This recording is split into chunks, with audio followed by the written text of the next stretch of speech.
Attacking the Congress during the debate on Operation Sindoor, both Defence Minister Rajnath Singh and External Affairs Minister Dr. S. Jaishankar referred to the 2009 Sharm El-Sheikh joint statement by then Prime Minister Manmohan Singh with his Pakistani counterpart Yusuf Raza Gilani. 2008 में मुंबई में इतनी बड़ी आतंकी घटना हुई, मगर उस समय की सरकार को जो प्रभावी कार्रवाई करनी चाहिए थी वो नहीं हो पाई कई लेकिन उसमें सबसे दुखद और आश्चर्य की बात है कई वर्ल्ड फोरम इंटरनेशनल फोरम पर जो उसका कंडेमनेशन होना चाहिए, जो उसकी निंदा की जानी चाहिए, वो भी जितना होना चाहिए नहीं हो पाया अध्यक्ष। Which one of you imagined that Bhavalpur and Muridke would be brought down the way it was? Which one of you thought?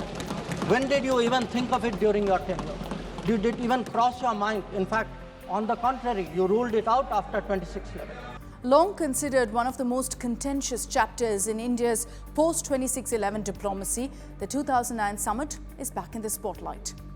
But what exactly is the Sharm El-Sheikh statement and its reference to Balochistan that's considered a blunder by the Manmohan-led UPA government? Well, the Sharm El-Sheikh meeting took place on the sidelines of the Non-Aligned Movement Summit in July 2009, essentially 8 months after the 26/11 Mumbai attacks. So then Prime Minister Manmohan Singh and Pakistan's Prime Minister Yusuf Raza Gilani held discussions that led to the issuance of a joint statement, a document that became one of the most controversial diplomatic texts in India's recent history. The statement released by the MEA on July 16, 2009 declared terrorism the main threat to both countries. It further said that, and I quote here, both Prime Ministers recognize that dialogue is the only way forward. Action on terrorism should not be linked to the composite dialogue process and they should not be bracketed. Prime Minister Singh said that India is ready to discuss all issues with Pakistan, including all outstanding issues. That's the statement. This effectively delinked dialogue from Pakistan's progress on curbing terror, a shift from India's post-26/11 stance that talks could only proceed after credible action against perpetrators. While the above points that I referred to in itself were controversial, Gilani's mention of Balochistan, recorded in the statement, added fuel to the fire. Prime Minister Gilani mentioned that Pakistan has some information on threats in Balochistan and other areas. This is what the joint statement said. It provided Islamabad with an opening to publicly accuse India of meddling in its insurgency-plagued province.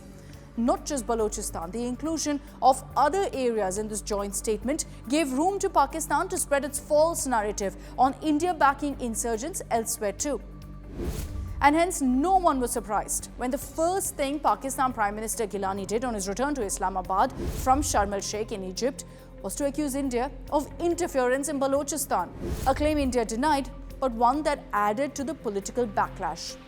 ऐसा कोई संयुक्त वक्तव्य होता है और जिसके बारे में एक पक्ष अपनी बात कहता है जो इसमें कही गई है, तो हमारी ओर से उसके बारे में क्या कहना है ये भी कहा जाता है।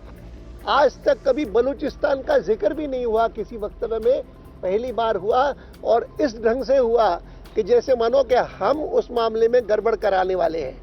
मेरा कहना यह था सरकार को कि the government suffers from the Sharm El-Sheikh syndrome, where it commits itself to a written word and its understanding of the written word is directly to the contrary. Bharat और पाकिस्तान के प्रधानमंत्री के द्वारा शर्म एल-शेख में जारी किया गया संयुक्त वक्तव्य, उसमें बलूचिस्तान का रेफरेंस और आतंकवाद की चर्चा किए बिना समग्र वार्ता शुरू करना ये देश के हितों के विरुद्ध है। At that point, the government on the back foot offered a bleak explanation.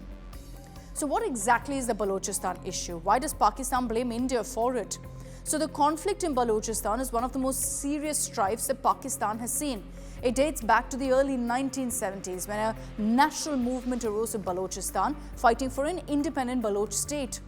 It was rooted in the perceived discrimination against the Baloch people in education, employment and development by the Punjabi elite which runs Pakistan.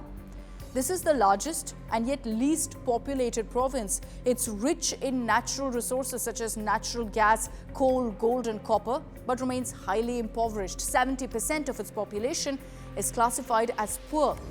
The people of Baloch therefore have been fighting against the Pakistani government, saying they want greater autonomy and in most cases complete independence.